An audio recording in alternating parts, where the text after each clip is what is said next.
What is going on, everyone? Welcome back to episode 3 of the podcast of Cinema Kings. I'm Noah, aka TCK Films, joined by my two lovely co-hosts, Darius and RJ. And we have another fun episode. A lot of cool topics to talk about. First, we'll be discussing the unfortunate news about David Lynch passing.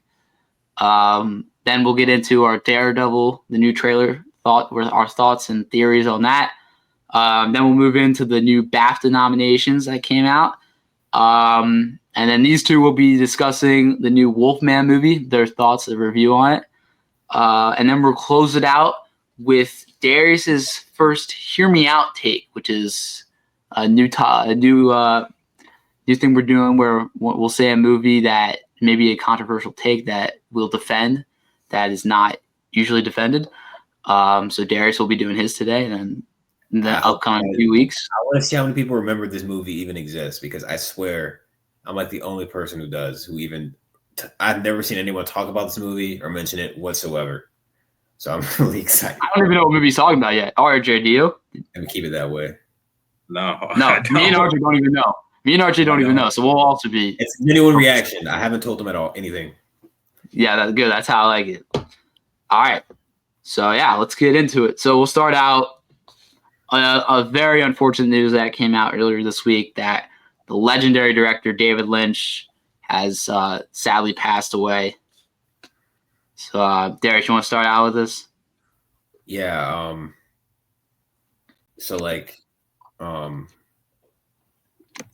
First off, that's a horrible loss. Thoughts and prayers to his family. Like, genuinely, that's like, I can't imagine, especially because we heard literally right before we started recording, we found out that like he passed after he had to evacuate his house because of the California wildfires. Terrible. So that could have played a part in what happened to him, in which case that's awful. But like, obviously, he goes without saying he's one of the most legendary directors of all time. He's got one of the most distinctive styles and voices of all time. I'm not as familiar with cinematography as I probably should be. I've seen Eraserhead. I've seen some of Twin Peaks, and I've seen bits and pieces of Blue Velvet out of order. And I've seen his Dune adaptation, but that's the extent of like me actually watching his filmography. But of course, like, if you even have a casual interest in film, like the name David Lynch comes up. You've seen clips of his stuff if you've taken a film class. He's pioneered like several different techniques. He has a whole distinctive style. Like, he is, if you or even have a casual interest in film, like, you know who David Lynch is. His impact on the industry is like immeasurable. And like, obviously, like, there's never going to be another David Lynch. He's inspired so many filmmakers, and it's a real tragedy, man, especially because it seems like, other than like the human cost of it, which is obviously should always be at the foremost, and we're talking about stuff like this, but it seemed like he had a lot of work left still to give to the world. There was a lot of stuff that he didn't finish, that he was still trying to get made in the end, that just didn't see that it was able to come out in time. That's always not the foremost tragedy when things like this happen, but it's definitely a big part of the tragedies that he still had more amazing work to give. And I definitely want to familiarize myself with more of his filmography. It shouldn't have taken something like this to happen for me to do that, but I'm definitely going to make sure to put more of his films on my list now to watch. Definitely. RJ, you want to go? First, thoughts and prayers out to his family. It's been a crazy start to the year with like the wildfires and David Lynch's passing. But like Darius, I wasn't really familiar with his filmography. The only thing I know him from, I know he did Dune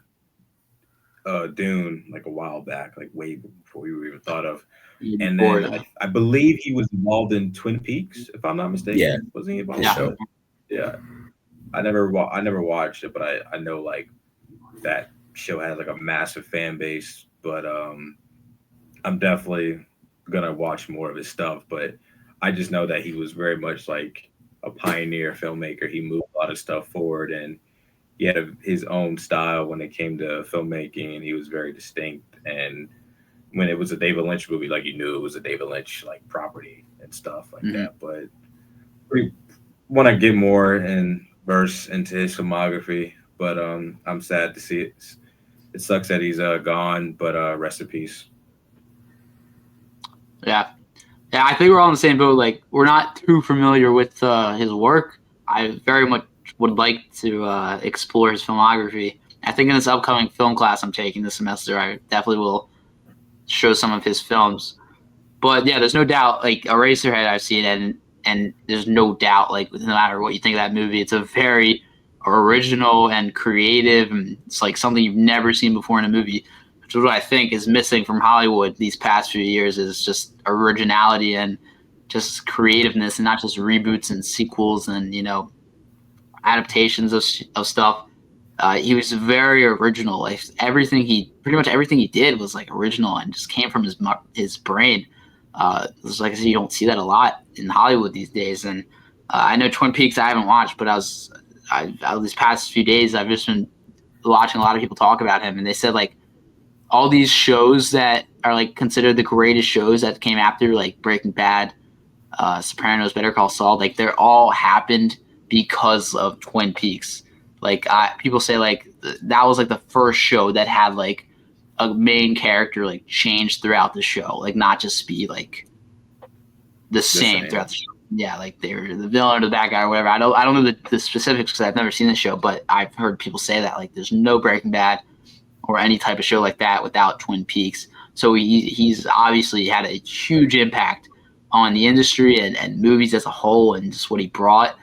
And like, yeah, what you said, RJ, like if you know, if you see one of David Lynch's film, like, you know, it's his, like, cause it's just so original and specific style. And he had a lot of care and effort. He didn't let a studio like walk all over him and make decisions that like, it was all him. And that's definitely like missing in Hollywood these days. And yeah. It's a really big loss. Yeah.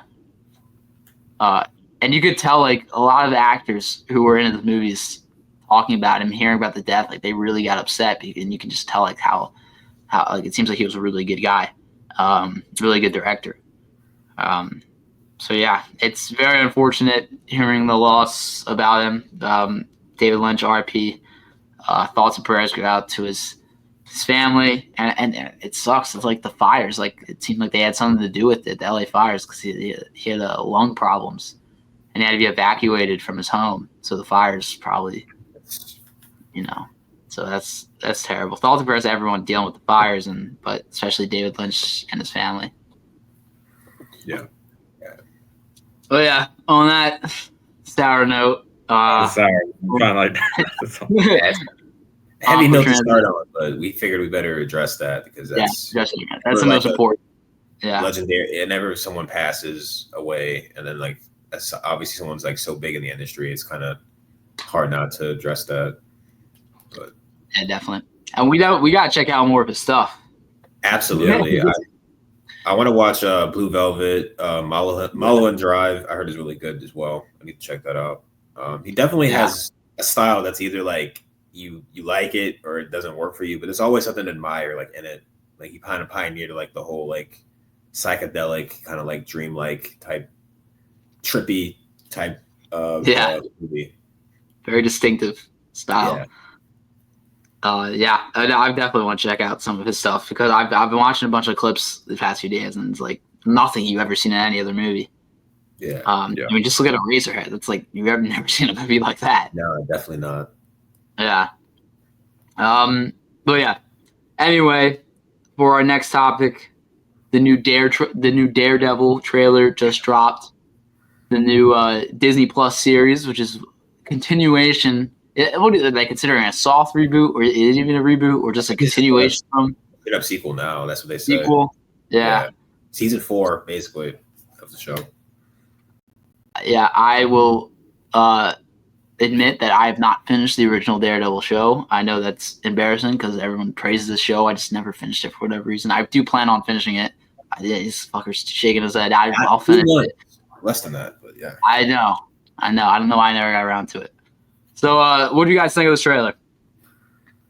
You want to start, RJ? Because I'll start. That was a really, really good trailer. I kind of want to keep it away from like the show yet because I want to know your thoughts. And I know people like the immediate perception, like the immediate reactions, like is the show is Disney Plus? Is it gonna keep the Netflix tone? I was like, why don't you enjoy the trailer? Like, let's enjoy the trailer first, and like then we can talk about like I get it because I saw some like reactions and someone was like, that Disney Plus logo right in the corner. I was like, Jesus Christ, man! Like that was. They're not going to promote their service. Yeah, it's like come on, like Jesus. But I thought the trailer was really good. I really enjoyed like the vibe and how they used the theme from the original Netflix show in the trailer, and like they had like a little sympathy in the background. My boy Matt, he's still hoeing. He's still pulling some women. I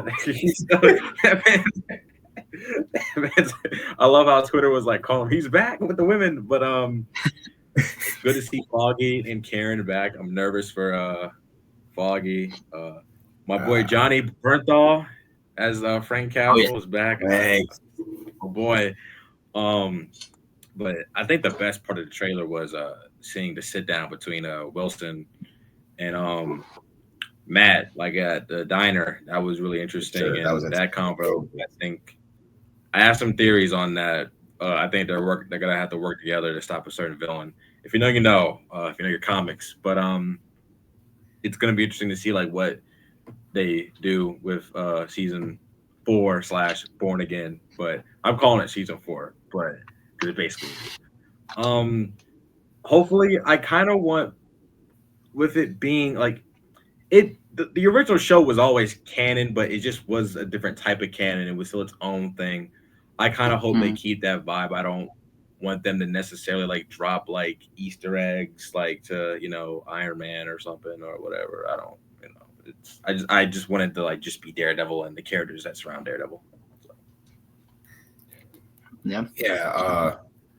I also agree. I rewatched the trailer like 5-6 times after it first came out because like if you were there, I wasn't there from the very beginning with Daredevil. I think I first watched it like a bit before the pandemic, so like early 2020, around that time, when I like really sat down and watched it because I had seen it a little bit before that. But it to me, Daredevil, the original Netflix show, is not only debatably the best comic book show of all time. It's one of the best. It's one of my favorite shows ever. Like Daredevil, it's not just like good for being a superhero comic book thing. Like it has legitimately great writing, legitimately great acting, great directing, like everything, like across the board. It's a great show. And like from the moment that it was announced that Charlie Cox and Vincent D'Onofrio were coming back a few years ago at San Diego Comic-Con, it was like I was excited, but I was also kind of worried because say what you will about like what Marvel's been doing lately, but it's like the thing they struggle with most is shows, and like I just wanted these characters deserve like a worthy successor. Like even if it's not as good as a Netflix show, it needs to be a worthy successor. And like the trailer, everything I got from the trailer kind of points in that direction. The tone was great. The violence was, dude, that some of those scenes kind of make you like when he when Matt's wearing the mask and he drop kicks the dude's leg and it snaps, like Jesus Christ, like that was this is what we're doing.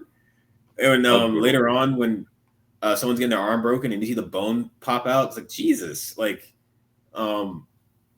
we're finally like I think this is the MCU's. Oh, it's the second. It's Echo.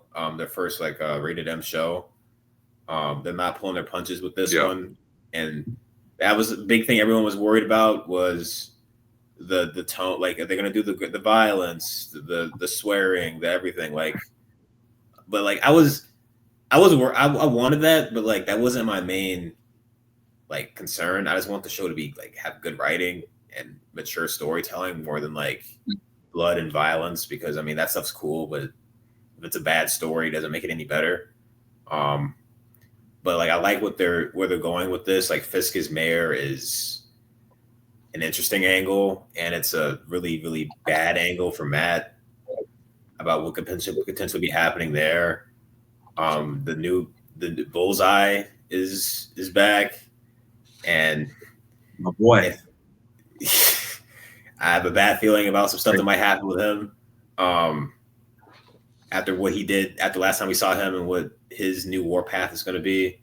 Frank's back, and of course, like that, John Bernthal as Frank is one of the best comic book castings of all time. Like, he is that character, and I can't wait to see him and Matt's dynamic, like their whole the rooftop scene. If you know, you know. But yeah, it's good to have Foggy and Karen back. Like it really feels like we're like seamlessly going from season 3 to season 4, and like that's an accomplishment considering it's been what, like how long has it been since season 3?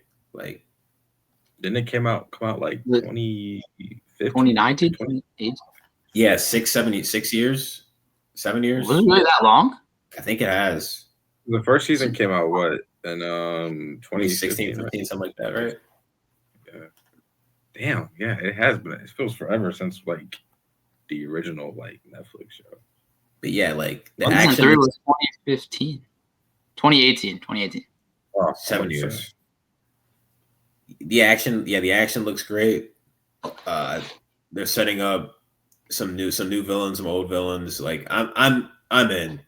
I know they had some trouble with the production like a while back because they didn't like what they shot originally. They didn't finish it. They didn't like what they were shooting originally, so they brought in some new talent. They got Benson and Moorhead, who they made some pretty good indie movies. They also did Moon Knight, some of the Moon Knight's best episodes. They did Loki season 2, which is probably the best show that Marvel's done. So I'm excited. I'm optimistic. My main worry is like they did keep some of the footage they shot originally. So I'm like, how is the old footage gonna work with the new stuff they shot? I don't want it to be like a Frankenstein type thing where it's like you can tell that this is not. I want it to be seamless where you can't tell where they change things and stuff. But the fact that they're already shooting a season 2 in like a few weeks apparently kind of shows that they're pretty confident in that. Otherwise, you're going to be wasting money to turn around and shoot again super fast like that. So I don't know. I'm cautiously optimistic. I can't wait to see these characters in like this world again. I agree with RJ. Like, I don't mind a few connections because there's always going to be connections and stuff, especially because I mean, Daredevil takes place in New York where there's so many heroes there in New York. But I don't want any huge like Nick Fury shows up to recruit him into the Avengers or some shit at the end of the series. I don't want anything Don't like do that, bro. With Peter Parker in No Way Home. Yeah. Like stuff like that. Like if he mentions Spider-Man or something like that. Like, She-Hulk. God, forgot that happened. But stuff like that, I don't mind. Even like Hawkeye, because the Fisk stuff happened in Hawkeye. Like I don't mind that, but I just don't want any like huge, like Sam Wilson shows up. Like, yeah, you want to join the Avengers? Like, no, please don't do that. Like, we don't need that. But yeah. I think also like people like most people are like this show's gonna be good, and I think Disney and Marvel knows that, and I think this show needs to have like a big reaction for street level superheroes, especially with the Spider-Man movie. Like I think if they're like we all know what's happening with that movie, like Sony's going back and forth. They want the multiverse shit, space shit, and then most people want the street level classic Spider-Man stuff like what this Daredevil trailer's showing. If there's like a really big like reaction to this show and they're like the street level stuff is great, like I hopefully you never know with Sony, but hopefully they'll hear that and be like, you know what, it's a money maker. Go all in with the street level stuff. Yeah, because I didn't think about it like that. Like this could be boost Daredevil's pop because Daredevil was already popular. Like I'd say he's probably the like the most popular, other than Spider-Man, the most popular like street level character, unless you consider people like Captain America street levels. Like, I mean, I guess, but like, I still think they're both more popular. yeah, Yeah. Daredevil has a lot of like the Daredevil show did a lot for him. I mean, he appeared in like the '90s show and Spider-Man show, and so like he has a pretty big like untapped fan base.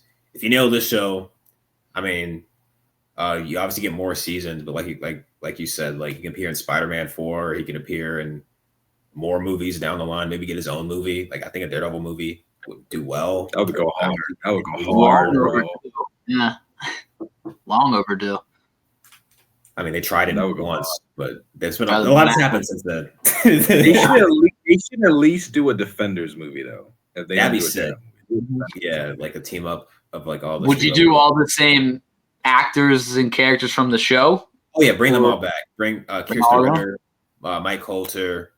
Only one that I'm okay with changing is Iron Fist. Even I'll bring him back. I knew that was coming. It wasn't his fault. It wasn't his fault that show didn't work. It was a lot of things that went into that. But I knew that was coming. You know, yeah, bring them all back because Jessica Jones is a fantastic show too. At least season 1 was. She's rumored to be in season 1 of Born Again. Well, season 4, whatever. I wouldn't be surprised. Yeah. I mean, if Punisher shows up, I think they're all on the table to eventually, and they have like a Luke Cage Easter egg in the teaser. Yeah, it's like a show in there. But yeah, I'm excited. I mean, I'm excited. This is what like I want, like what we want, what a bunch of superhero fans want is like we're kind of getting sick of the whole space stuff, story shit. Like we want the grounded street level stuff, like that's always been more interesting to me. I agree.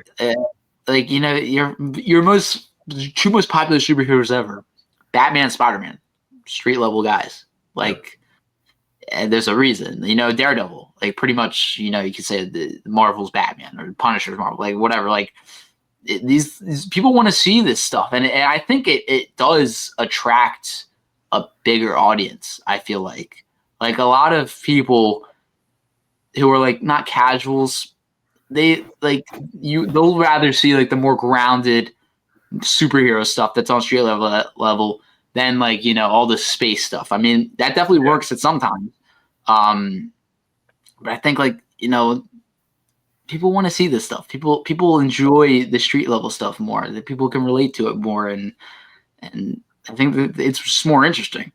You can watch it like a crime drama. Spider-Man 4 street level. You can kind of watch it like Penguin. Like Penguin is a comic book show, but it's a mob crime drama. Like you can watch it. Even The Dark Knight, like it's a Batman movie, but it's like a crime drama. Like at its heart, that's what it is.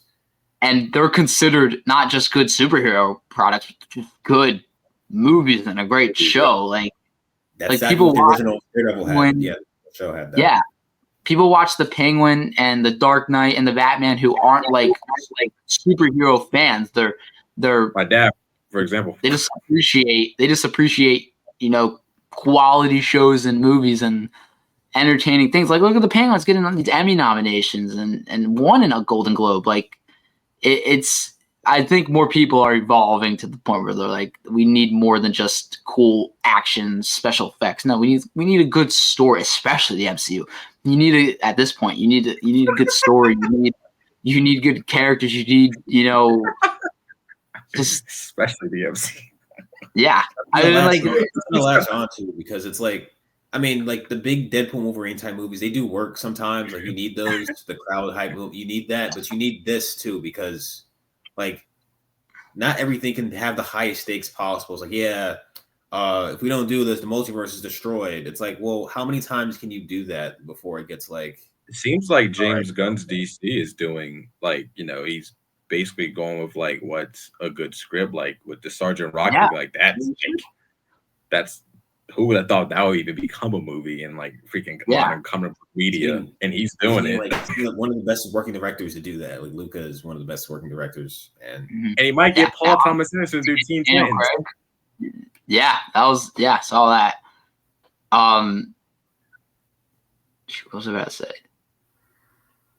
But yeah, anyway, like Daredevil, it's like you gotta you got to do these street level stuff, and you got to commit. And like this is what I was gonna say. Deadpool and Wolverine. What I'm worried about the outcome of that movie is, like, it was enjoyable. It's a really great time. It's a really good popcorn movie, but there was no plot to that movie. There was no deep, investing to the characters or the story. It's Like, just you and Ryan having a good time. Yeah, like even comparing it to the first two Deadpool movies, it lacks that connection. It's like, look who popped up there. Look we see Deadpool and Wolverine like acting together. Like, no, that's fun, but Marvel has to realize that's not what people really want. That can only last for so long. Like, that'll be good for a little bit. Here's the thing. I feel like this is my worry with Marvel. I feel like they are going to learn the wrong lessons from that movie. And with stuff like, Eternals failing, and I know people don't like that movie and stuff, but they took a risk with that movie. They tried something. And they tried something different.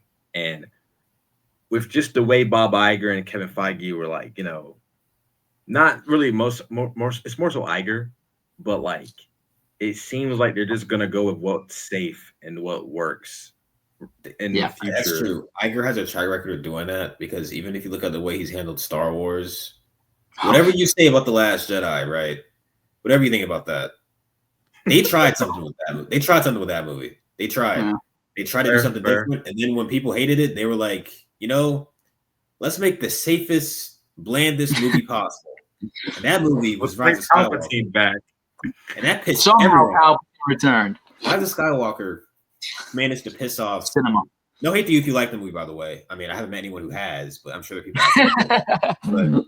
But Rise of Skywalker pissed off people who original trilogy fans, pissed off prequel fans, pissed off people who like The Last Jedi. They don't like that movie. They don't like Rise of Skywalker either, because it undid everything in Last Jedi.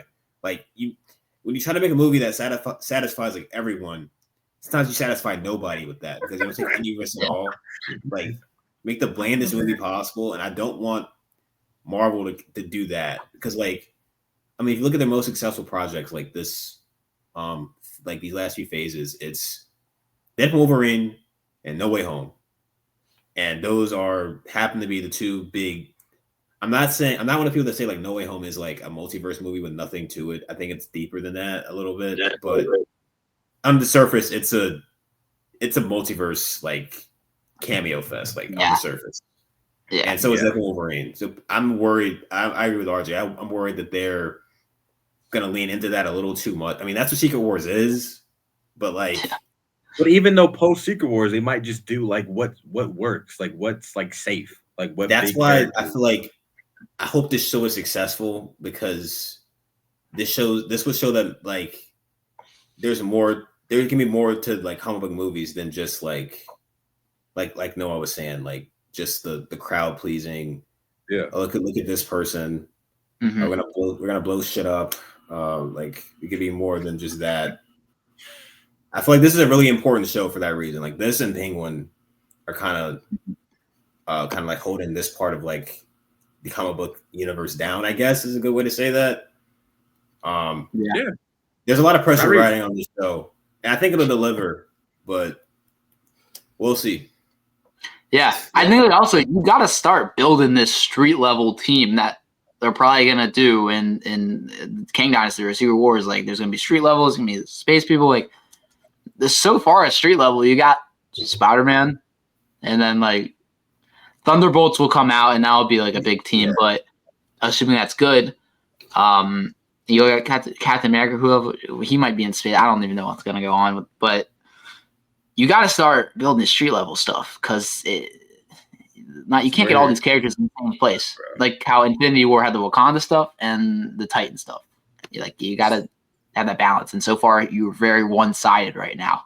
Daredevil and Spider-Man is such a perfect team. We need it. Come on, man. We need that. Yeah, just what people want. Like I see people like arguing, like, "Oh yeah, well, we should wait till the fifth movie because no." You can't let other movies affect. Listen, I get it. It's a universe, and I understand that. But you cannot let other movies affect, like, the singular movies. It's just not good. It's just a bad precedent. Movies got to stand on their own. But All right, so for our next topic, RJ and Darius just saw the new Wolfman movie. I have not yet. I don't know if I'm planning on seeing it. Well, I guess I'll see after these guys share their thoughts. Let's take it away, guys. Thoughts on Wolfman? You want to go? You want to tackle it first, Darius? Yeah. So to preface this, the director of this and co-writer, I think he wrote it with his wife, Lee Winnell. I've been a big fan of Lee Winnell. Like, if you know Lee Winnell, if you don't know who Lee Winnell is, he co-created Saw with James Wan back in the day. And regardless of your feelings about the Saw movies, I mean, I like some of them personally. Some of them I don't like. It's really 50-50 with Saw. Saw is one of the most influential like horror franchises ever. And then after that, he went on to do, I think he did the third Insidious, I believe. And he did Upgrade, which I think is a really awesome movie. And then he did Invisible Man, I think is a really great movie. And like after those two movies, like Upgrade and Invisible Man, I was kind of like, this guy, Lee Winnell, is like someone to watch. Like he's one of the up and coming like horror action like type directors.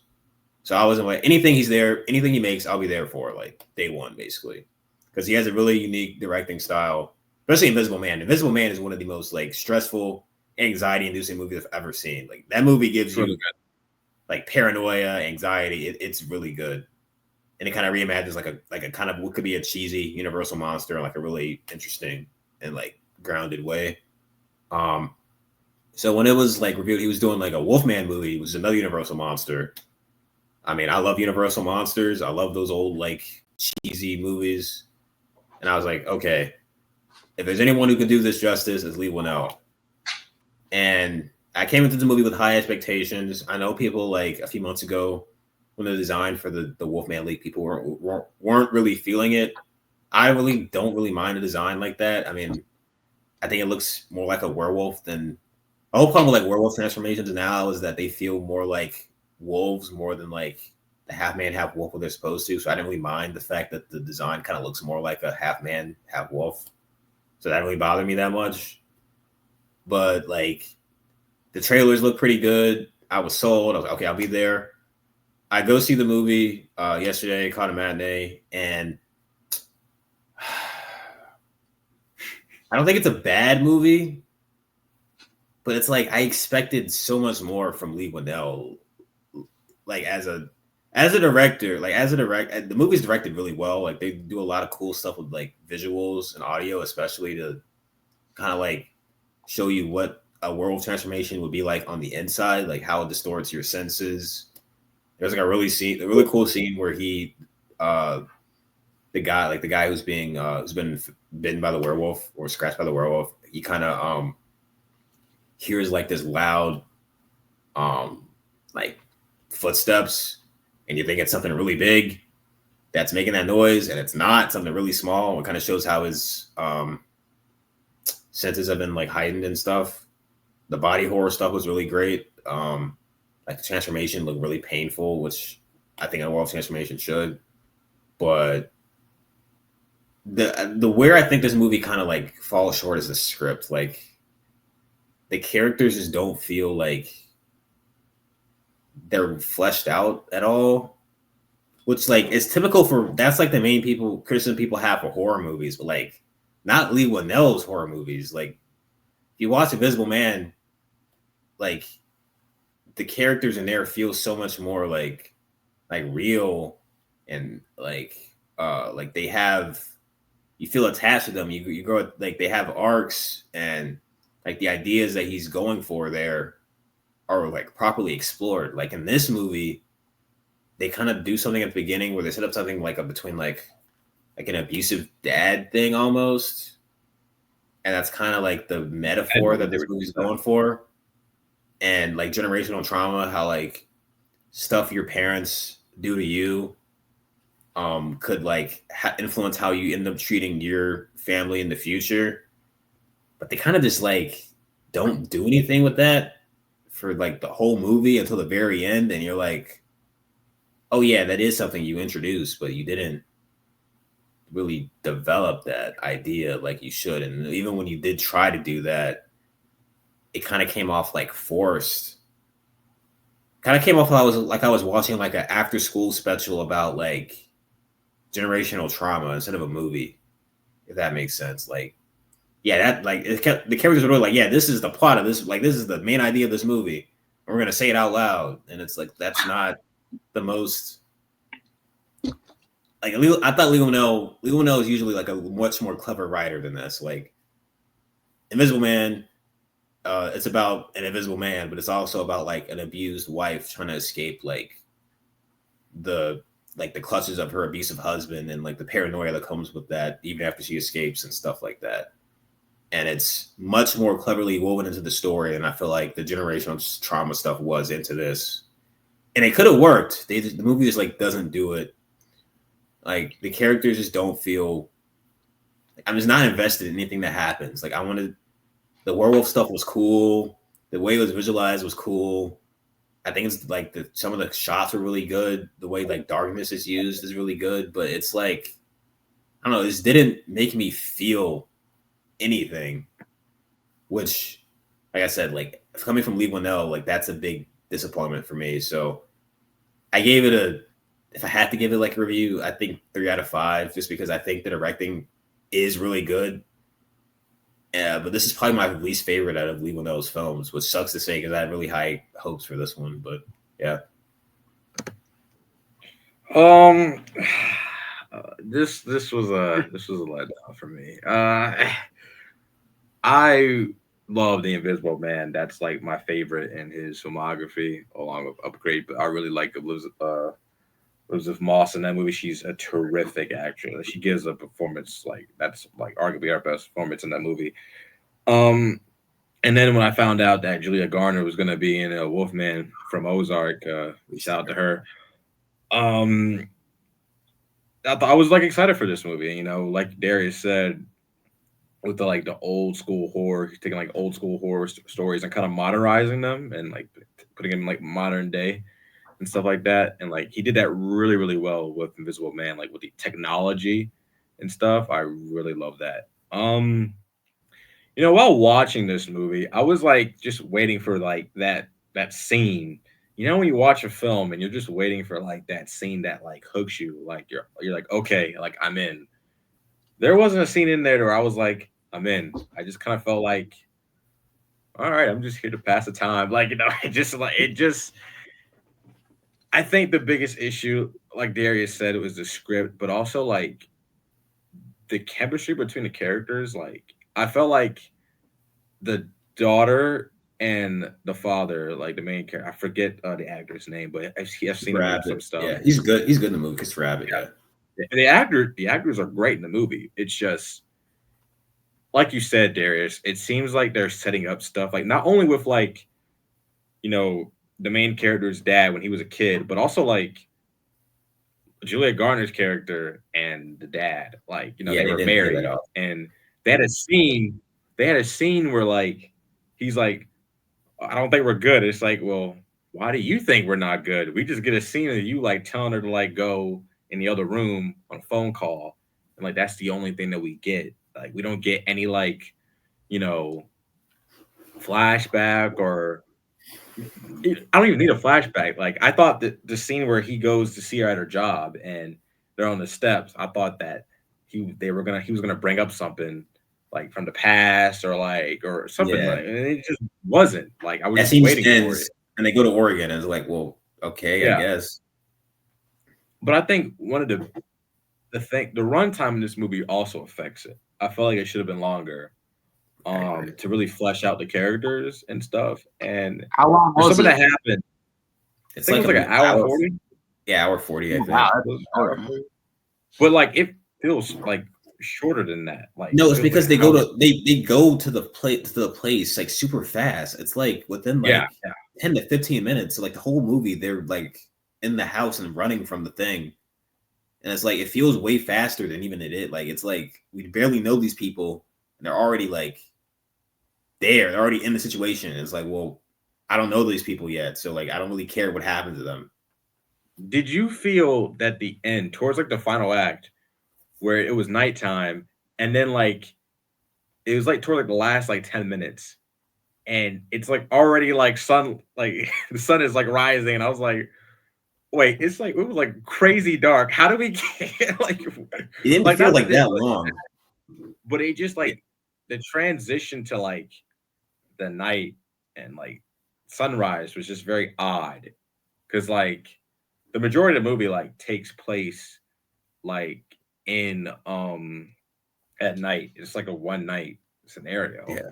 And but there's like something that happens towards the end, Noah, where like it's still nighttime, and then all of a sudden, like two characters end up in like this treehouse setting. And I was like, saying to my friend, like, wait, is it like already daytime? Like already? Like, what's going on? How did it get daytime already? And I don't know. This movie was a letdown. Like, it's not objectively, it's not a bad movie.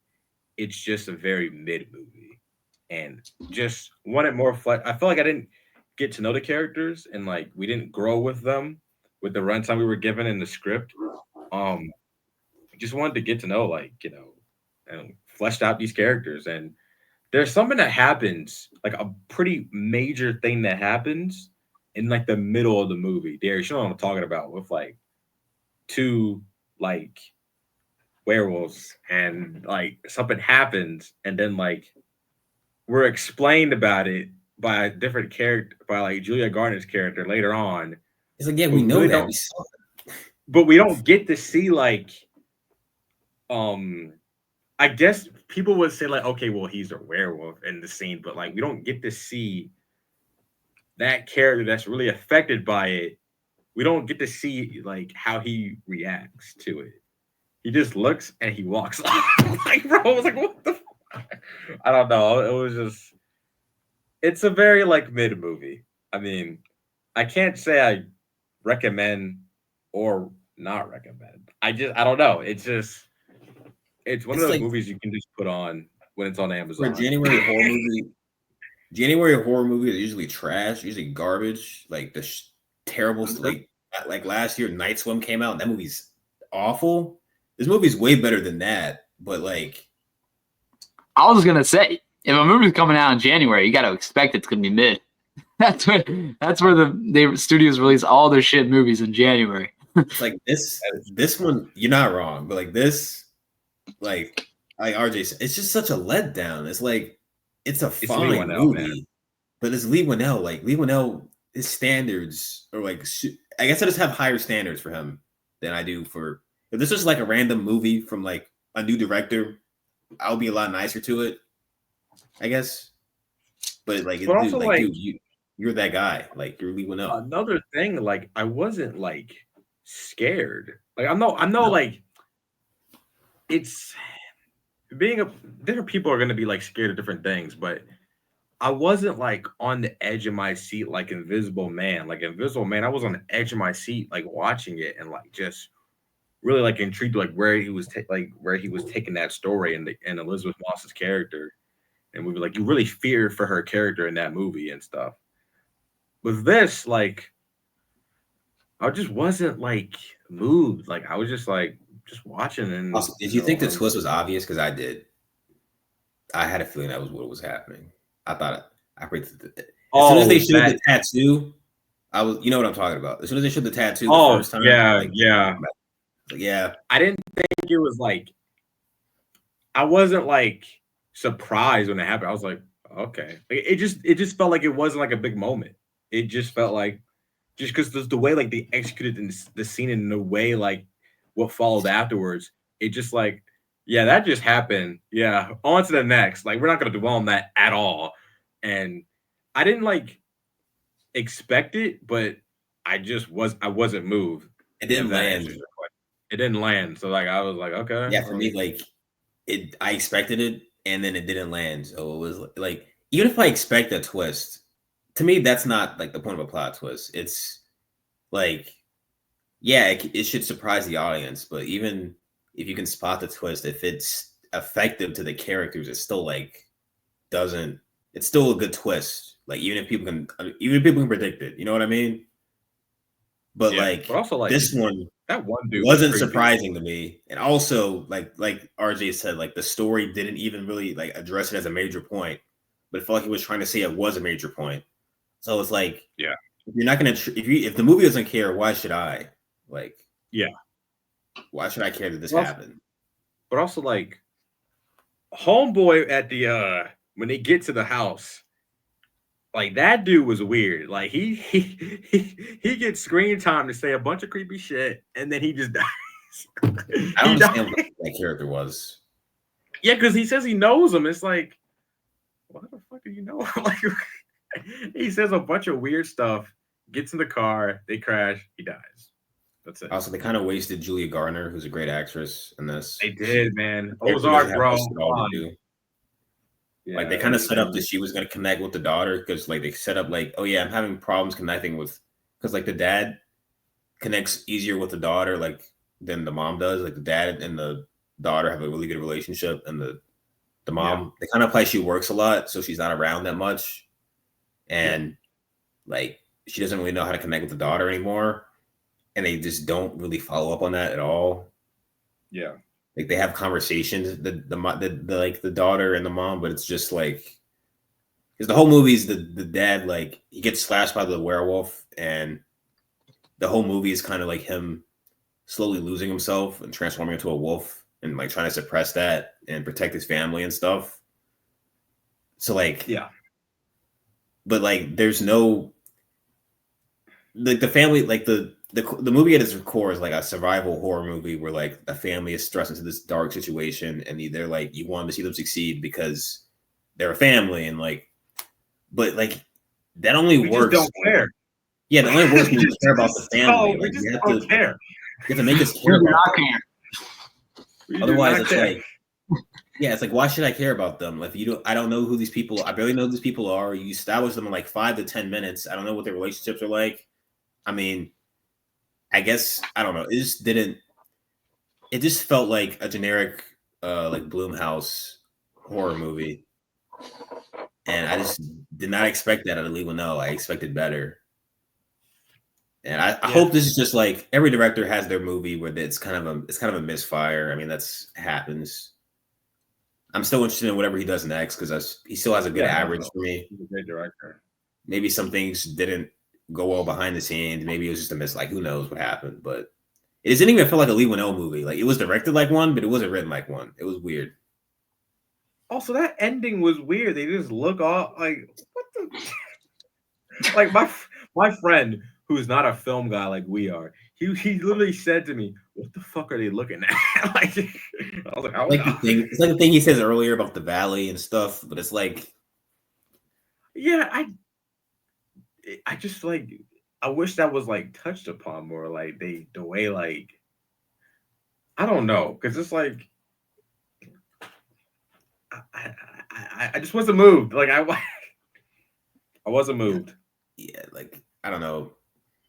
Movies where I don't care about what's happening to like the characters. That's like my biggest pet peeve in movies. Is like, well, if I'm not emotionally invested, then what am I watching this for? You know.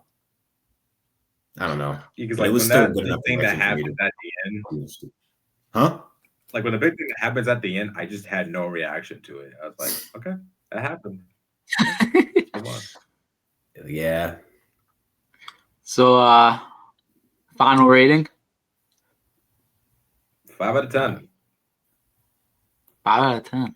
I'll give it a 6. I like the direction a lot, but everybody always get like one higher grade than me.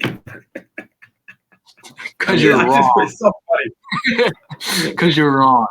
I mean, 5, 6, not much of a difference. It's an average movie. Like, no, I know. I just always noticed this. Like even like on like the other streams, like freaking Danny would do that. 3 out of 5. 8 out of 10. You know. You know. All right. Deep cut. Anyway, moving on to our next topic. The BAFTA nominations came out this week, and like how everything's been going this award season, some pretty interesting, insert any word you want to put in there, choices. So we'll go through. We won't go through all the technical ones. We'll go through the main ones. that were nominated this week. Here we go. All right. Best film. Got Nora. Should be there. The Brutalist should be there. Seeing that Monday. Complete Unknown. And Emilia Perez keeps sneaking into these nominations. One of these things is not like the other. I'm going to let you guess which one that is. Yeah, it's pretty obvious. Because I think Emilia Perez is a definite nomination for the Oscars, but the Oscars nominates 10 movies. This got 5. This is 5 nominees. Where is The Substance? Where is Sing Sing? Where is there's another one I'm forgetting. Complete Unknown, maybe? Like, I'm not Complete Unknown. Dune Part 2, A Real Pain. Dune Challengers. Yeah. That's my favorite year right there, bro. A lot of people are now leaning towards saying that Emilia Perez has a shot at Best Picture. No. The Oscar. Yeah. People are saying like, you feel me with that? No. No, But I'm sorry. I will laugh I will laugh for 20 minutes if that wins Best Picture. It's like another Green Book situation. Like nobody likes the movie really. Nobody thinks it's Best Picture, but it just somehow gets. Where is this hype coming from? Yeah. What do these people voting know about this movie that we don't? What are they watching? Dude, I need to actually watch this. I need to watch this movie. I have to watch it now. Like I have to understand. Like literally everyone I've seen review this movie just drag this movie. Reviewers don't like it. My friends I trust their opinions, they don't like it. Like yeah. I've heard nothing but negative things aside from like people saying like it's shot in a cool way, but like that's not enough to get you in the best film. Like I don't know. Like even like when it won the Golden Globe, people are like, "This one over this." Like I even heard the best song shouldn't have won. Like people are like, I really don't know how it's getting all these nominations. I don't know what's going on. I don't know if it's like a Netflix thing where they're like really pushing for it. I don't know. What I don't understand is like, where is Dune Part 2? Like, why is like, okay, I get it. People will say like it came out like early. Okay, you can't like fair, but like, why are like came out this year? Last year. Like the award season is just hating on Dune Part 2. Like, that's a great fucking film. Can someone, please explain to me how Emilia Perez is on here and Dune Part 2 is. Please, what is the argument for that? Like, you must hate sequels. That's got to be it. Just don't like sequels. Like that's so stupid. These other 4, they should be nominated. Where's Sing Sing, A Real Pain, Substance? Yeah, anything? I'm putting even Wicked, dude. Put Wicked on here before Emilia Perez. Like yeah, for sure. Like I don't know how this Emilia Perez hype train is still like going on with these award shows. If it wins, which I do think it has a chance. Imagine it does win. Oh my god! If it wins, and of course if it wins SAG or critics. I told you it's this generation's crash. I told you guys last week it's this generation's crash. I just don't get where the hype is coming from. Like, who is hyping this movie? Where is this? But where are the Emilia Perez fans? Like, where are you? If you're a Emilia Perez fan and you're watching this, please like comment or something and explain like why you like the film. When I'm actually asking. Like, I don't know. Yeah, we don't know anyone who's not a part of these award shows. Like, are you guys real? Is this an industry plant situation? Like, what? Like, I need to watch. I maybe need to watch one for myself. Maybe it secretly is an amazing movie. No way. And it's not. I don't know. Everything I've seen from it and everything I've heard, it's just not been good. I don't know. But that's not even the worst. It gets worse with Emilia Perez and then the BAFTAs. This is outstanding British film. Just give it to Anthony. British people make movies. Sir, Christopher Nolan. I'm playing. Christopher Nolan. Yeah, you got Conclave and Gladiator 2. Those are the two I've seen. I've heard good things about Blitz Yeah, I've heard, yeah. and Kneecap, but that's it. Kneecap. Love Life's Bleeding. That was pretty good. Yeah. So. Oh yeah, it was. It was good. Some people will find it good for a different reason, though. Oh God. That one headline. If you know, you know. That was terrible. So yeah, outstanding British. We can't really comment on. We haven't seen most of these. Yeah. Kind of a dumb award, but it is the BAFTA, so it is British stuff. We only care about Americans. I'm playing. And Amelia Perez made it again for film not in the English language, which is what it won at the. It won both at the Golden Globe. It won foreign film and musical. I've heard good things about The Seat of the Sacred Pig. I need to watch that. So this Amelia Perez train is insane. Documentary. I'm glad that. Have you guys seen the Christopher Reeve documentary? I have not watched it. I don't know a documentary that made me cry like that. Like a very well made documentary. I'm glad it's getting award buzz. I hope it gets Oscar nom. Because that was a hell of a documentary. Animated film. It's only 4. I need to watch the movie Flow. I've heard great things. Yeah, Flo won the Golden Globe, and I thought Wild Robot was the favorite. But yeah, if Flo wins this, he'll probably be the Oscar for Best Picture or Best Animated Film. Whoop that trick.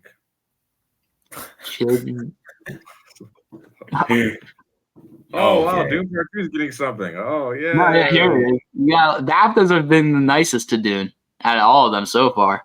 For Best Director, you got Nora, Sean Baker, The Brutalist, Brady Corbett, Conclave, Edward Berger, Dune Part 2, Dennis. I can never pronounce his name. Villeneuve, Amelia Perez, and The Substance directors. I'm happy she made it. Yeah, Substance. It's good that it's up. Okay, this isn't. It's good. Yeah. I don't like that. I don't know why it's inconsistent with the nominations get more than the other. Like, why are we only doing 5 best movies, but you do all these directors? That's weird. I don't know.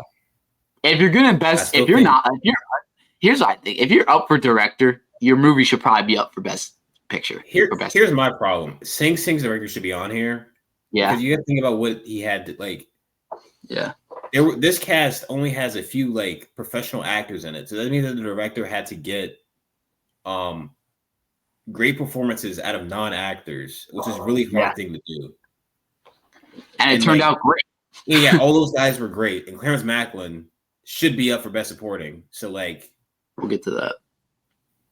To me, that's an impressive feat of directing. If you can get like great performances out of people who are not professional actors, like to me, directing is about moving the camera and stuff like that. But it's also about getting great performances like out of your actors. If you can do that, then like to me that proves that you're a great director. Who is Sing's director? Let me see. Yeah, I mean, I think the front runner is the Brutalist director because he won the Golden Globe. But you never know. Greg Quidar. I can't butcher that probably. But yeah, he should be on here. Like Amelia Perez director, what are we doing? What are we doing? But yeah, I don't know. It would be nice if Dennis wins. I doubt it. This kind of seems like a pity nomination. Yeah, I think it's gonna be Brady Corbett. It's gonna be Sean Baker. I would assume for this. Yeah, I would go. Yeah, Sean Baker win. Conclave would be a dark horse, though. I can see that happening. Yeah, I think Conclave is like going to be a lock for like screenplay. And it should be directing. Like I didn't go out of that movie saying it was directed really well, but he should definitely still be on here. And screenplay, original screenplay. They have Nora, The Brutalist, Kneecap, A Real Pain, and The Substance. Glad A Real Pain's on here. Deserved it. Where is Challengers on here? Challengers is not on here. But Amelia Perez made it for Adapted. Here we go. Wait, Sing Sing's adapt. Wait, what? Hold on, go down. Yeah, I think it is a book. Yeah. Oh, How do you not nominate challengers? They don't care about challengers. These award shows don't. even Dune deserves a nominate. Like And it's adapted, yes. Yeah, for sure. I would go Conclave out of these, but I love Sing Sing. Yeah, Nickel Boys I still have to watch. I need to watch that. Dude, there's just like no promotion for that movie anywhere. Here we go. Here's where it gets a little fun. Leading actress: Cynthia Erivo, Wicked; Carla Sofia Gascon, Amelia Perez, Marianne Jean Baptiste for Chartreuse, Mikey Madison, Honora, Demi Moore, The Substance, and I don't know where she's Ronan came from. I don't even know. Yeah, about that. Outrun, this I didn't is- see that. I've heard good things about that, but Yeah. So It's this like is just no buzz about her at all for that. yeah. She not nominated for in any other award show so far. But yeah, I think this should be just the battle between Mikey Madison and Demi Moore. Obviously, we're only one award show in, but Demi Moore got the Golden Globe. I have no idea what they're gonna do. They could go so many different. Like They could. they could push the Wicked agenda and do Cynthia Erivo. They Yeah. could push the Amelia Perez agenda, which they seem to be wanting to do, or they could just like you said, it come down to Mikey Madison or Demi. Like, there's so many things they could do with this, and I don't know like which. It's so hard to predict what's going to happen here. Like, this is the most. Yeah. As like I said last week, I think Cynthia Erivo is not out of this race yet. I could totally, especially after seeing the SAG nominations, she could totally sweep in and just get on a run. The Bailey being in there is that's still crazy. That's so Yeah. funny. I don't know. I think it should be Demi Moore or Mikey Madison, either one. But Cynthia Erivo. And you never know what this girl from Amelia Perez, like, she could sweep in. I don't understand this thing for Wicked. I really don't. I know. Like, listen, I'm trying here. I'm trying to be like, I'm trying to be fair, but I don't see an Oscar performance in that movie. I just don't. I get it, like singing and acting, like cool. Nobody in that movie gives Oscar performances, in my personal opinion. I just don't get it. Like I'm trying to be fair, but I just can't. Like, I just don't see this Oscar buzz. Like, I've seen people talk about Wicked. They're like, "Oh my God, this is an amazing, amazing performance." Is why these people like. I just don't see it.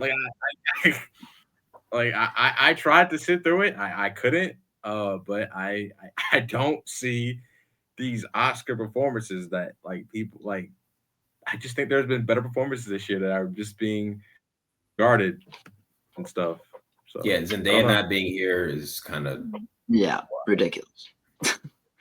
No, I agree. I didn't walk out of that movie saying, "Oh, she's gonna get an Oscar nom."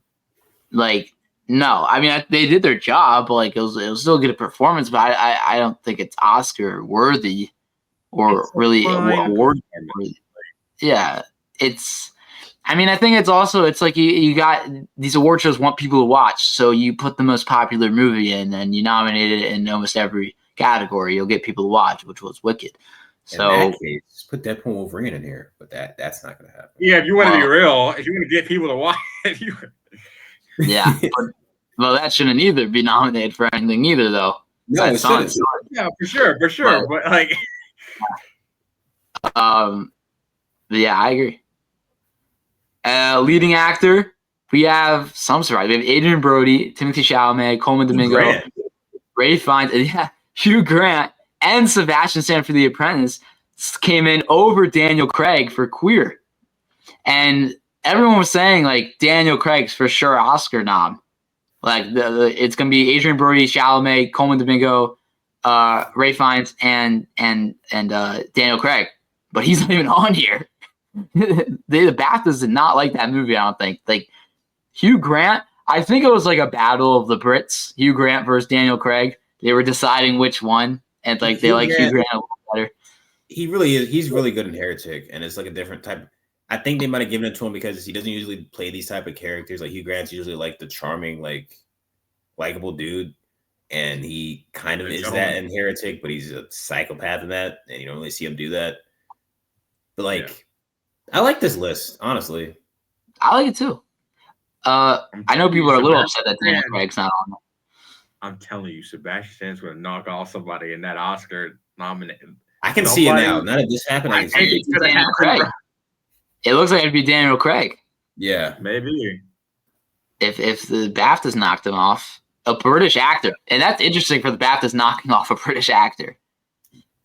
For a guy who played Donald Trump in a movie, which is hilarious. Yeah, Sebastian Stan. Like, I'm more surprised that he got nominated for The Apprentice rather than a different man. A different man. Yeah. That just won a Golden Globe, and it's less, controversial. Charge. Yeah.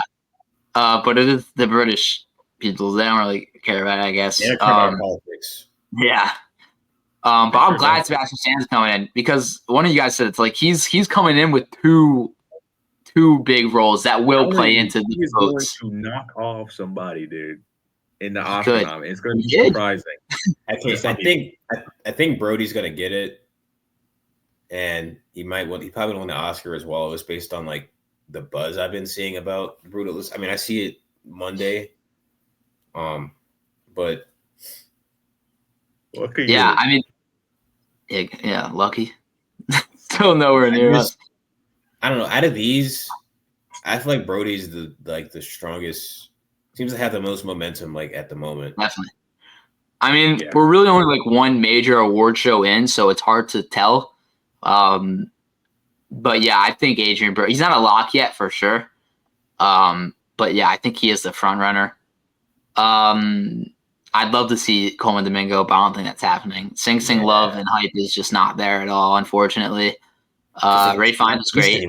It's not releasing anymore until like today or next week. I think it came out today. Yeah, they are re-releasing it. Yeah. Ray Fiennes, he was great, but I don't think it's Oscar winner. Chalamet.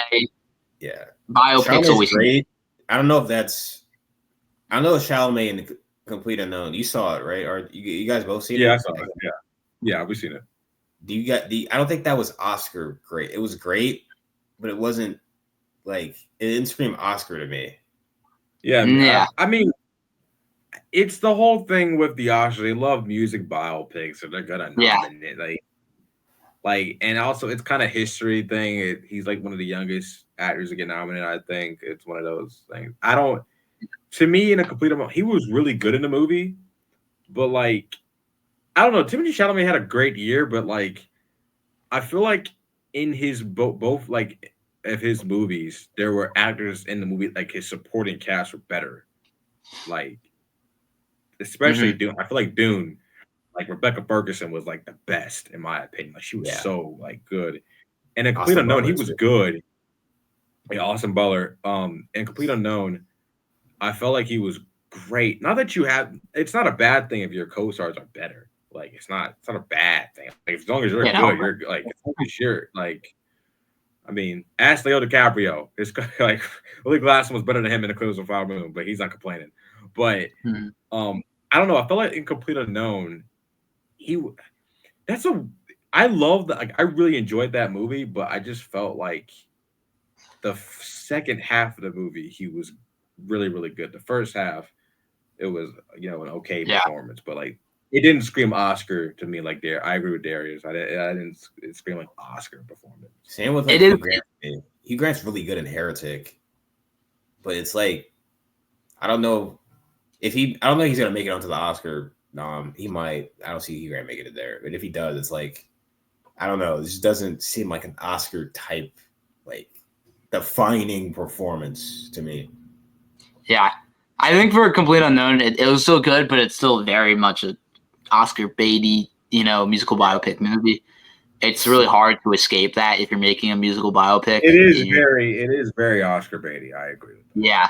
And I think also, I think like what you said, RJ, he's the youngest. I think that plays into it, him not getting it. I think that's a little bit of a reason why Demi Moore got the Golden Globe over Mikey Madison. They're like, Demi Moore's been in the industry so long. Mikey Madison's up and coming. Like, she'll be nominated many times. This could be it for Demi Moore. Hopefully not, but I think that does play into it. So Chalamet, he's obviously the youngest one here. There's some legends nominated in this. Like that does play into it. But yeah, I wouldn't give it to him anyway. I love Timmy, but I just think that gave a great performance. But I think Adrian Brody's probably better. Coleman Domingo I like better. Ray Fiennes, Sebastian Stan, and Hugh Grant. It's surprising. I think it's only the show. That threw me off. I was like, Hugh Grant. Yeah. I mean, he was really good in Heretic, but like they don't usually look at horror movies for this type of thing. So. That is true. That is another good point. Yeah, I think it's like they know he's not going to win. He knows he's not going to win. Everyone knows he's not going to win. It's just like he's a Brit. It's the BAFTAs. It's a respect thing. Yeah, it's been surprising that Daniel Craig. They must have not liked the queer movie. Because I've heard mixed things about the movie itself too. I need to watch it. Yeah, because I don't think it's nominated anything in this. All the nominations for the show. Okay. Here's the worst one, I think. For supporting actress, you got Selena Gomez coming back in. You got Ariana Grande, Felicity Jones, Jamie Lee Curtis also sneaking in, Isabella Rossellini, and Zoe Saldana from the Perez. Okay. No Margaret Qualley. No Margaret Qualley for The Substance. Margaret Qualley. Rebecca Ferguson? Really? There we go. But Rebecca Ferguson, I think it's just now we know she's not getting nominated. But Margaret Qualley, they just kicked her out. Like, what? Why do we have two Emilia Perez? What are we doing with Emilia? What are we doing with this? Yeah. Also, I'm sorry, but I've seen people have been making fun of Selena Gomez's performance in that movie. Yeah. I've only heard negative things about her performance. People say Zoe Saldana is good, but Selena Gomez, I've only heard not good. This is the crash. This is our crash. Boys, this is our crash. Emilia Perez is our generation. They are pushing hard for this movie. If they kicked out Margaret Qualley and put in Selena Gomez and Zoe Saldana, they're putting two different actresses in the same category. Like, they're pushing hard for this movie. And Jamie Lee Curtis, what the fuck is happening with that? They did that with the SAGs also they put her in? Yeah. I haven't seen any of these. I need to see Conclave. I need to see Wicked still. Brutalist I'm seeing. Last Showgirl, I think my theater's showing that. I might catch that this week, but yeah. I just don't understand. And maybe it's my ignorance for not having watched these films, but it's like I just don't think Margaret Qualley was so good. And you kick her out for Selena Gomez, like, and Jamie Lee Curtis, like, I've heard nothing about really Jamie Lee Curtis' performance. No. And Selena Gomez, I've only heard negative things. Out of this list, just based on what I've heard, I have to see the movies for myself. The person I think should win it is probably Felicity Jones or Isabella Rossellini, from what I've heard and sense that I get. I mean, I think it's going to be Zoe Saldana. She won the Golden Globe, and she's getting a lot of hype for her performance. Yeah, she probably will, but I think should. Like, I don't know. Felicity Jones in here. Watch all these movies and come back to it. But for Isabella Rossellini, I watched Conclave. First of all, she's not in the movie that much, which I know she's a supporting actress. But I didn't come out of that like she should be nominated. She was good, but like, that's a little bit of a hot take because everyone really liked her performance. I didn't really get that much out of her performance in that movie. But yeah, Ariana Grande still not off the table. A lot of people were favoriting her before the Golden Globes. Like, a lot of people thought she was going to win that. So she's still in the conversation. I don't think the BAFTAs are really favoriting Wicked that much. Yeah. Well, actually, did they put Wicked in Best Movie? remember. But I don't know if they're pushing that. They're really pushing hard for Amelia Perez, which is looking like Zoe Saldana will win this award, and that will win one of the best movies that it's up for, in one of the categories. But I'm confused about this hype. I don't know where it's coming from. All these award shows nominating Amelia Perez. I guess I just need to sit down and watch it. Like, there has to be something that I don't like. There has to be some mystical quality that this film has, where it just like entrances people into. But the people that watch it don't like it. Yeah. So I don't know. I'm confused.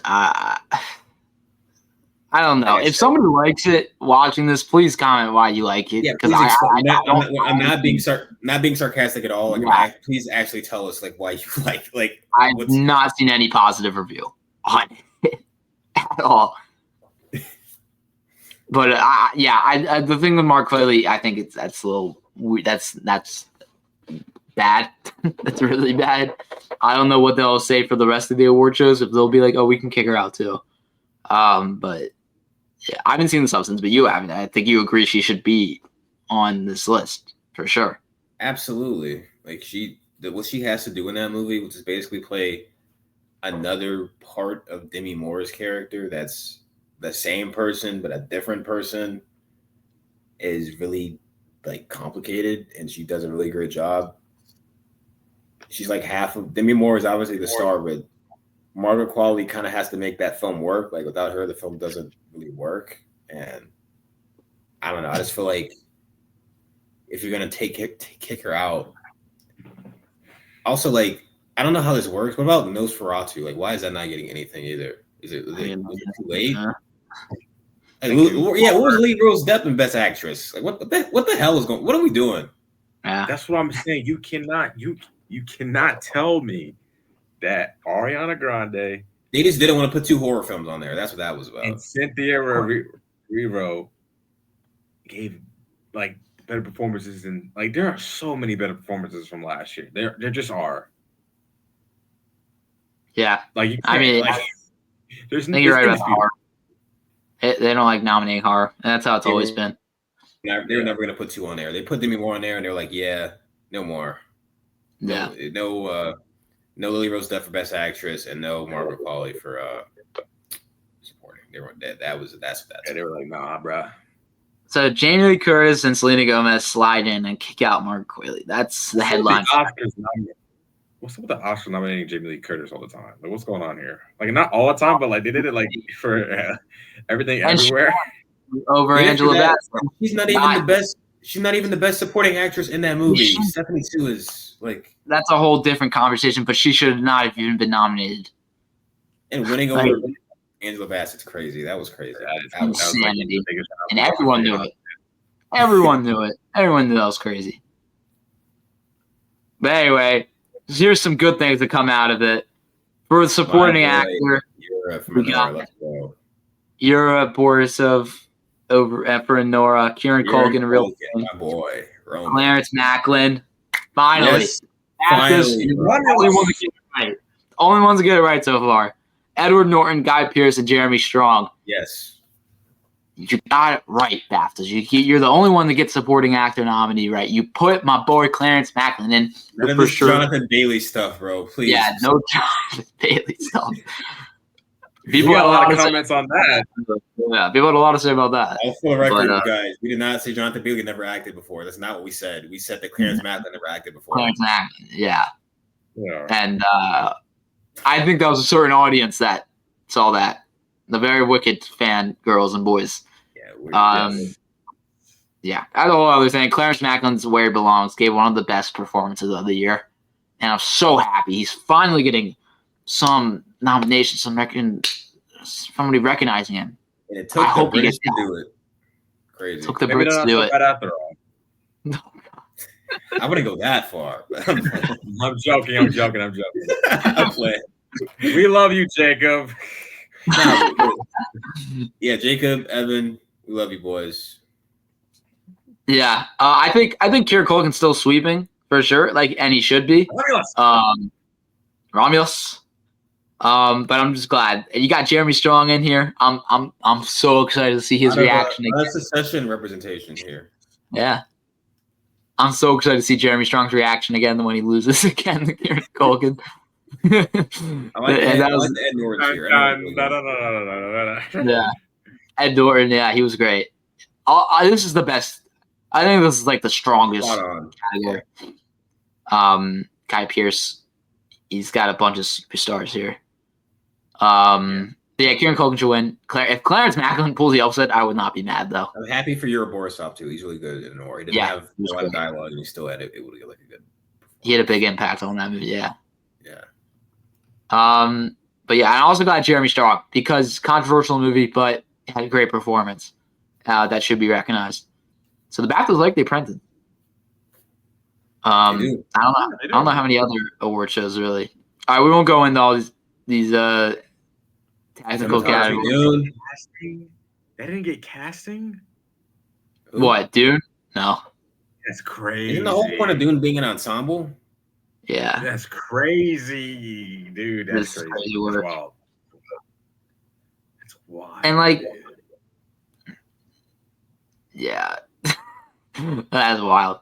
Cinematography, Dune got in there. You gotta put Greg Fraser on there. Nosferatu, let's go, Nosferatu. Yeah. Let's go. So so Nosferatu does get it. So they just didn't want to give Lily Rose Depp the nomination. Yeah, that's what that is. Yeah. And look who keeps coming in here. It's like it's like the fucking weird cousin your mom makes you hang out with that keeps coming in here. Like, get out. Get out of here. Get the fuck out of here. Yeah, you're really pressed. Shout out to Greg Fraser, though. Are you in editing? Like, oh, of course you are.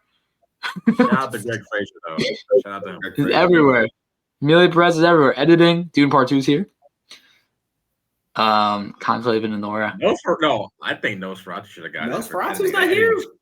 No, Nosferatu's not crazy in that movie. That editing is crazy. Costume design. No Dune.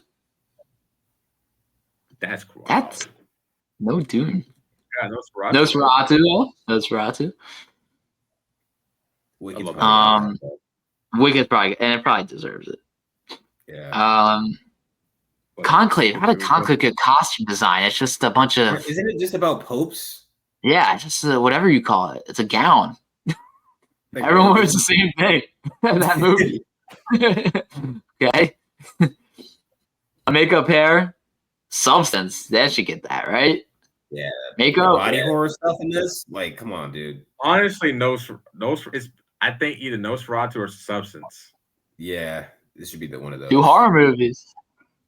Yeah, it should be one of those two. And I wouldn't be mad about either because both use a lot of practical stuff with like horror. Definitely. Yeah.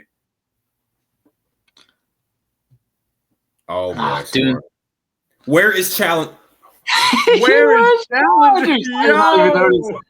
I did not even notice that. Where is Challengers? What the fuck? Oh, that's wild. What the fuck? I did not know that. Not, dude. Where it just won the Golden Globe. What the fuck? Wow, bro. It's better than all of these. Great scores, but where's the score of the year? Best score of last year. It's the score of the year. What the fuck? They just didn't like Challengers at all then. Completely ignoring it. Dune isn't here either. What the hell? Yeah. What? Where's Challengers? That is ridiculous.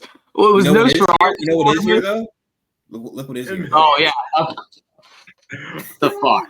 What the fuck is going on? There's got to be something. Somebody's pushing this movie, sliding in there. That is insanity. What the fuck? Bro, no Challengers in score is crazy. That is freaking Trent Reznor, 9 Inch Nails, baby. What the hell? That's got to be a joke.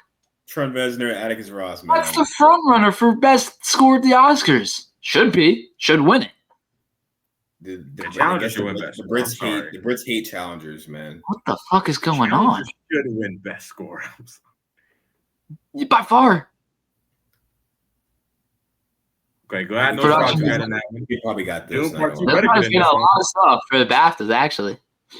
Technical awards. It's gonna be Wicked. Is Wicked or I there's an argument for Dune, Nosferatu, and Wicked. It's probably gonna be Wicked though. He was the same. No Amelia Perez. Finally. Sound, Yeah. Dune or Substance for this. They're pushing hard for this Blitz movie. I guess it's a British movie. Substance has some disgusting sounds. Okay, RJ knows what I should mean. know. Yeah, it does. That's some disgusting movie. They should replace take out Gladiator 2 and put in Nosferatu for sound. That sounds crazy. Why is Gladiator 2 on here for sound? What did that movie have to do? What happened to that movie for sound? Like what? Nothing. Nothing is. Yeah, Wicked is a musical. That makes sense. Like, what about what about Gladiator 2? Like, had I don't know. No Amelia Perez. That's a win for me. Special effects, Better Man, Dune, Gladiator, Planet of the Apes. Planet of the Apes are probably Wicked. Planet of the Apes probably should win. Wicked visual effects were all right. Probably Planet of the Apes for this, honestly. This is a weird. These are some weird nominations. Gladiator 2. The CGI was bad in that movie. It was really, really bad. It was that opening. No, Darius, that opening, fake, bro. Opening ship battle. Oh my god, it's bad. I guess the Planet of the Apes should win. It should. Out of these, Better Man was good too, though. Oh, you saw that? Yeah, that movie's pretty. You like pretty it? decent. But the CGI is really good. The Ape. I like that movie. Pretty short film. Yeah. All right. So yeah, David Johnson. Oh yes, shout out! He might win that, honestly. Yeah, that's the like this is like a BAFTA special award, like the up and coming actor award. Mikey Madison should win. Yeah, I like to. Mikey Madison should win. But yeah, what'd you say? They might give it to David though, because he's from the UK. He's British. Pretty sure he's British. Yeah, another weird nominations. This is a very controversial year for nominations for these award shows. It's something weird with every award show. They just do their own little weird thing. This is definitely much better than the SAG nominations. That was insane. But that was pushing hard for Wicked. This is pushing hard for Amelia Perez. Nothing's pushing hard for like Brutalist, really. No. That's why I'm saying one of these movies come in, steal it. Like I don't know. And Amelia Perez winning Best Picture would be so fun. That'd be hilarious. That's a laughing stock. Like the Oscars are a joke if they do that. Nobody likes that. All right, but yeah. React to that. Hopefully the Oscars even happen. I mean, obviously what's going on, it might delay it, but they're saying it might cancel it, the whole thing because of the fires. Yeah. I say just keep delaying it. I say just keep delaying it or just release all the winners. Yeah. Because it would be a little insensitive if you do it now. Yeah, it's too soon. Or March, like with everything. Nobody wants to be celebrating stuff, especially people in California right now. Yeah. But anyway, it makes for some interesting conversation. All these controversial nominations. But anyway, we'll transition to our final topic, which is Darius's "Hear Me Out" movie take. So to explain, we do not know yet. Me and RJ do not know. Explain this segment. Yeah. The "Hear Me Out" trend was on the now non-existent TikTok. It was it was freshly non-existent TikTok as of about like 2 or 3 hours ago. It was a trend where people would describe some interesting characters and basically try to vouch for something. Oh, but this is not that. This is The idea of it is to try and defend a movie that a lot of people do not think is very good, and it probably is objectively not very good. And trying to defend that and explain why you like it, and trying to get people on board with the film you're describing. So when I thought about this, there was a really obvious one that I talk about all the time that I thought about going with, but I was like, you know what? They're gonna expect that, and that's kind of a popular opinion to like that other movie these days. But this movie that I'm about to say is a movie that I don't even think people remember, and it's a Sam Raimi movie, believe it or not. Like no one remembers this movie came out. And on the topic of Wicked, it's kind of Wicked's cousin in a way. It's called Oz the Great. I know where you're going. I know where you're going. What? I know. Hear me out. Okay. Oz the Great and Power. James Franco. Listen. I was not expecting that. I recognize that this movie is not very good. It's not. Like James Franco's a weird pick to be the lead of any movie. Like, especially. I mean, that's like he's a bad actor, but like in this type of role, it's kind of a weird pick. But like he has the charisma, I think, to like make it work because he's like a con artist, wizard, kind of con artist magician in this movie. And I think it kind of works because that's what the wizard's supposed to be. And I'm sorry. Mila Kunis is the Wicked Witch. I think she actually gives a decent performance. I used to watch this movie a lot as like a kid, and I was always like, it was never the greatest movie in the world, but like I liked it a lot. I think Mila Kunis gives a decent enough performance. It's like a, kind of an attempt to like humanize the because this is like the era where they were doing that with like classic villains. Like I think this is like Maleficent era too.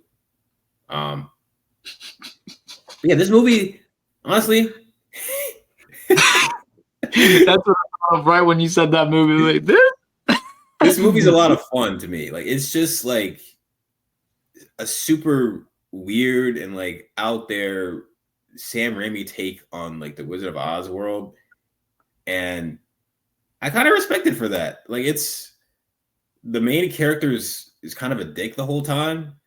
He never really stops being one, and I kind of like that. Like he just he kind of just like gaslights the good witch into thinking that he's a good person, and he kind of screws everyone over in the end, and basically makes a huge mess that he has to fix himself.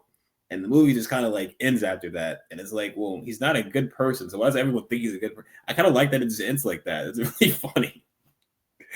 You know what? I actually agree with you because I don't think it's that bad either. It's not a good movie, believe like it's not, but it's so fun. I don't know why I rewatched this like over and over as a kid. I don't think it's that bad, to be honest with you. The monkeys were horrifying. Like those things were terrifying in this movie for whatever reason for me as a kid. Listen, okay. It's a product of his time. It's like when Tim Burton was doing those weird like Alice in Wonderland movies, and they were doing Maleficent and stuff like that. Like they were trying to like reimagine the classic tales. But like as far as these type of movies go, I don't think this is that. It's not that bad. It's not good, but like I had fun watching it. I'll probably watch it again. Honestly, I haven't revisited it in a few years, and if I did, I probably wouldn't like it as much.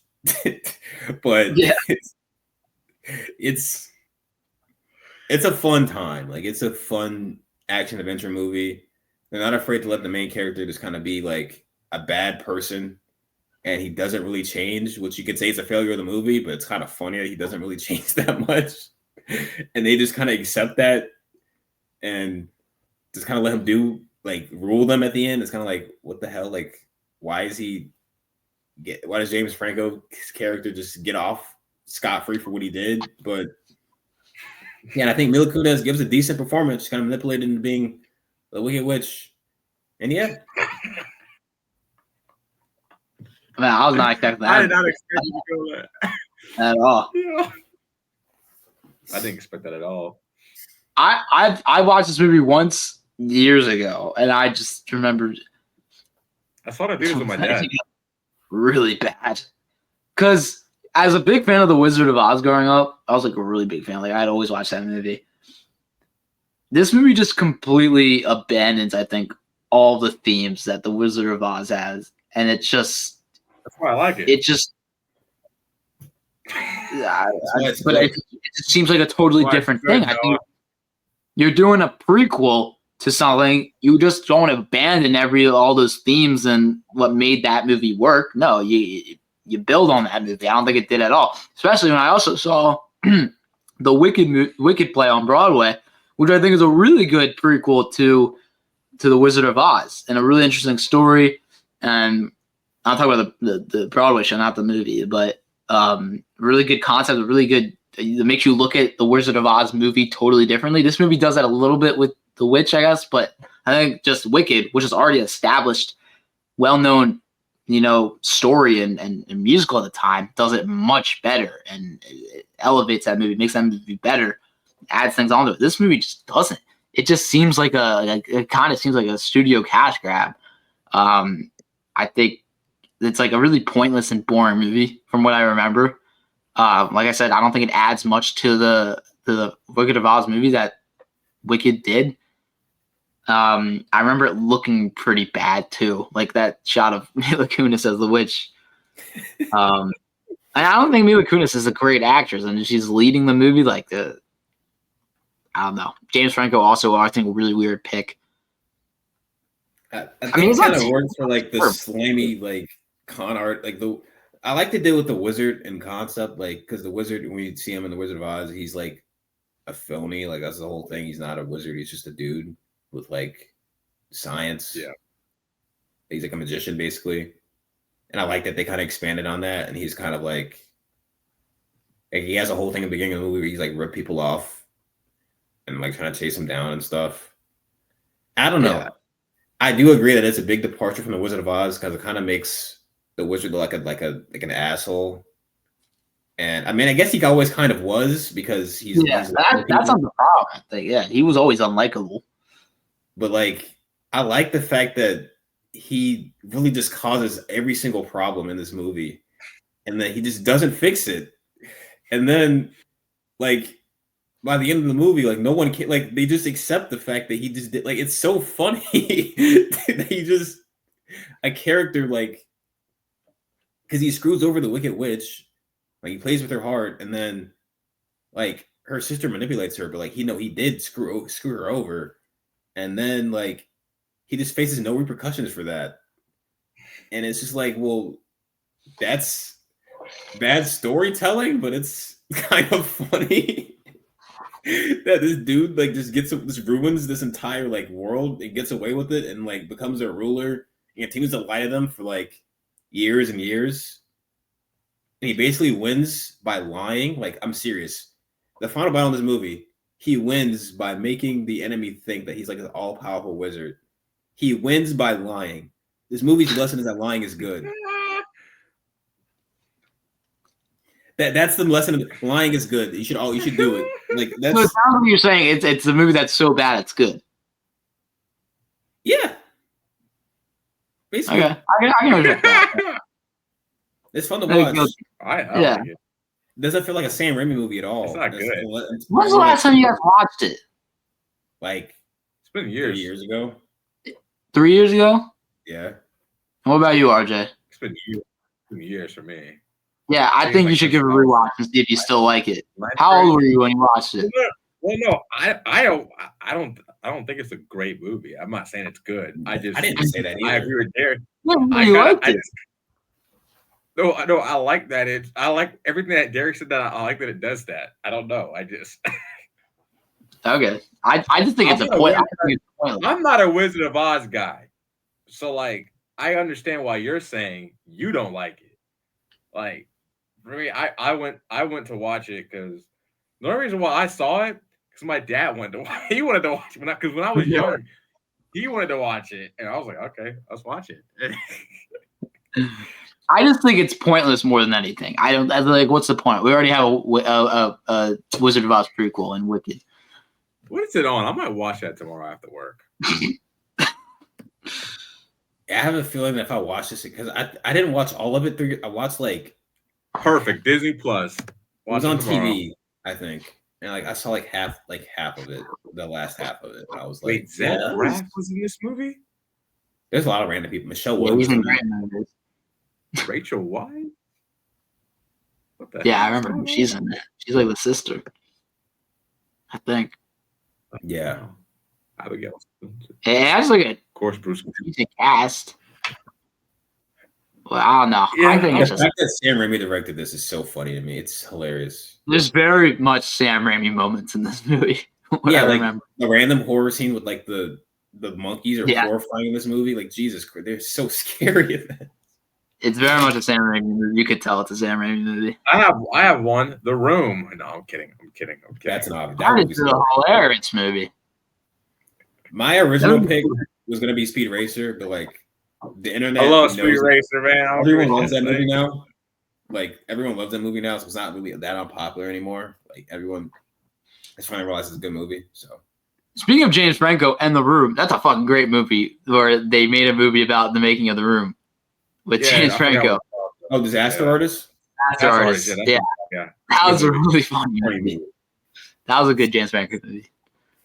Yeah, James Franco was a good act. He was a good act. I mean, he's a piece of. He's not a good person. That's another thing. A lot of this cast didn't age. A lot of this movie did not age well. Just like for reasons. Mila Kunis too. Some stuff happened with that. But yeah, James Franco. This is like the peak of his like career. I guess he's in Planet of the Apes at this time. Like. Yeah. Right after Spider-Man. Yeah, then all this stuff happened and kind of went downhill. But like I think he was decent in this. Like he played the he's good at playing someone unlikable. Yeah, and there's a reason for that. But we didn't know what that reason was yet. But now we do. I did not expect that to come out of your mouth. Yeah, me either. I wasn't expecting that. No, it's just because like for some reason I don't remember asking for this movie on DVD, but for some reason we had it, and I would just watch it like every now and again, and I was like, "Yeah, this is a fun movie." And I just don't like. I don't know. I always had a soft spot for it, even though it's bad. I don't know. We all one of those movies growing up where we watch all the time. Not as much as Speed Racer for me. I watched Speed Racer 24/7. That was Speed Racer was it. But like I said, the internet has woken up and finally realized that's a good movie. Took them a while. It took a long time, but they finally realized that's a good one. So, but yeah, this I have one. Bo is afraid. Darius. Bo is afraid. That for real? Did that come no, out? I'm just messing around. No. Darius knows how I feel about that movie. When I came out of that movie, I was like, "What did I just watch?" That was like 2 years ago, right? Yeah. Crazy, yeah. Yeah. I want you to watch that movie. It's not scary. I want you to watch it. Well, don't let me say like a pussy that I can't watch scary movies. No, I know you're not a horror fan. Though. I'm not a horror fan. Not because it's scary. It's like a Joaquin Phoenix. I need to see your reaction. Can't be bad. I don't even know how to describe it. It's like a psychological. I don't know. Honestly. It's so funny, dude. The trailer I remember was good. Goodbye, stranger. Yeah. I remember that. Also, all right, maybe I'll watch it with you guys. Yeah, film a reaction. No, I'll watch it again. I haven't seen it since it came out. It's so funny. But yeah, like I said, there's a new segment we were trying out. Yeah, I think it was good. Yeah, so the way I planned on like formatting this is that whenever we do it, we all come back with a movie. So who wants to be the next one to do Hear Me Out? I gotta think of one. Yeah, me too. I told you guys all my hot takes. There's probably one. Like, there's got to be a movie that like is bad that you. I'll think about it. There's definitely movies. I have Speed Racer. Well, don't say it. Wait it. Save it. Well, no, I already said it. Yeah. I'm just saying. Don't say another one. Save it. Oh no. Come back. Yeah. So come back for next time we do this segment. Yeah. It doesn't have to be a movie either. It could be like a take or TV show. Even a character's actions in a movie that we've all seen, like, oh, I don't think this character was wrong to do this. And yeah, just a hot I think take. they were wrong to do this. Yeah, Walter was right. No, I'm saying. I think the word hot take has been permanently like destroyed. So I never want to say it or hear it again. So Yeah. People use that way too much. People will say hot take and then they say the dumbest thing you've ever heard. The And like, dumbest thing ever. or like the most obvious thing everyone agrees with, you know? Yeah. Yeah. No, I like that. I was surprised to hear you say it. Like, if I want to come up with more stuff that will be surprised. I know I definitely have movies. I knew. I know I definitely have movies that people like that I don't like. I can name a ton of those. So do I. Yeah. I also have another take about a movie that I think is good that a lot of people don't, and it will destroy this channel if I say it. Like we'll get flooded. We'll get a bunch of we'll destroy the channel. Wait, you for said a movie? Yeah, it's a movie I think it's a movie that everybody likes, but you a movie that everyone hates that I don't hate that I actually think is pretty good. Oh, that people would get mad about. Yeah, a certain fan base will come after me. Star Wars? Yeah. I know what it is. I know what it is. That's right there. I know what it is. Yeah, I think I can put it together, but we'll save that. That would be a good topic. Yeah. Maybe I have to bring on another Star Wars guy to. Oh boy. Yeah. Oh, to counter that or whatever. But yeah, that was the first segment of the what are we calling it? The Hear Me Out. Yeah. Hear Me Out. Hear me out, guys. You guys should subscribe to the channel and go follow subscribe to our podcast. Hear Me Out. It's great. While you're doing it, follow our Instagram, Cinema Kings. What else? TikTok if it's back. Oh yeah, it might be back. We're kind of in limbo there. If it's back, we'll be on there. But if it's back, it's still up. It's not. We didn't delete it. It's still there. It'll be there if it ever comes back. Yeah, but we'll be on Instagram. We'll be on YouTube Shorts, all that. Letterboxd, we all have Letterboxd. Check us out on there. Anything else we want to add? Bo's afraid. Bo is afraid. Emilia Perez fans. I want you to watch that. Emilia Perez fans, please prove that you're real people and that you exist. And if you're watching this, if you are a fan, please tell us what you like about the movie because we don't know anything that people like about it. I haven't met a single person who likes it at all. So just announce your existence because you will not be slaughtered or slammed. We just want to know why. Yeah, I'm honestly I feel like I'm going crazy here, honestly. Yeah. Anyway, follow us on all of our socials. Subscribe to the channel. Like this video. Comment down below whatever you want us to talk about. We'll be back next week for episode 4. Hopefully more movie news comes out. It was a bit of a slow week this week for movie news. Yeah. I'm assuming the fires kind of put a damper. Yeah, that's what I was thinking. Yeah. I know some stuff's just been in production and stuff. But we got though. What's coming out? We got Invincible season 3 coming out soon. They just released a schedule for that. Cobra Kai. Severance dropped. Severance is out. Yeah. Captain America's coming out soon. Something else is too. I can't remember though. Yeah, I'm forgetting something. I don't know. Oh yeah, definitely tune in for Cobra Kai. That's gonna be interesting. Cobra Kai trailer's coming soon. It's gonna